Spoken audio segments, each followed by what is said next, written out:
Trafic d'êtres humains. C'est une expression qui semble lointaine, presque irréelle, jusqu'à ce qu'on réalise que ça se passe en ce moment même, partout, même dans des endroits où on ne s'y attendrait jamais. Alors, qu'est-ce que le trafic d'êtres humains exactement? C'est quand des personnes sont trompées, forcées ou manipulées pour travailler ou se retrouver dans des situations dont elles ne peuvent pas s'échapper.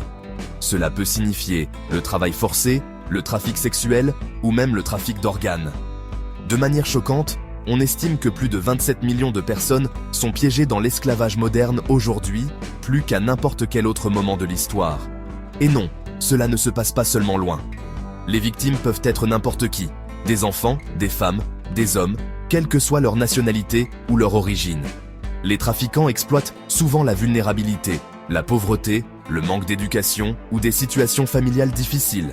Ils promettent des emplois, une éducation ou une vie meilleure, mais n'apportent que l'exploitation et la douleur. De nombreuses victimes ont peur de parler, contrôlées par des menaces, la violence ou la honte. Vous vous demandez peut-être comment le trafic peut se produire autour de nous sans que nous le voyions. Les trafiquants sont des experts pour se cacher à la vue de tous. Les victimes peuvent travailler dans des restaurants, des usines, la construction ou même dans des maisons privées. Parfois, même les espaces en ligne deviennent des pièges. Mais voici le truc, nous pouvons aider. Apprenez à reconnaître les signes, des blessures inexpliquées, quelqu'un qui semble craintif et contrôlé, ou des personnes qui ne peuvent pas parler pour elles-mêmes. Si quelque chose vous semble étrange, faites confiance à votre instinct et signalez-le. Le trafic d'êtres humains est un crime, mais c'est aussi une tragédie qui affecte de vraies personnes, chaque jour.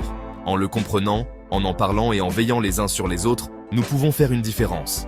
Merci d'avoir écouté, et n'oubliez pas, la sensibilisation est le premier pas pour mettre fin au trafic d'êtres humains.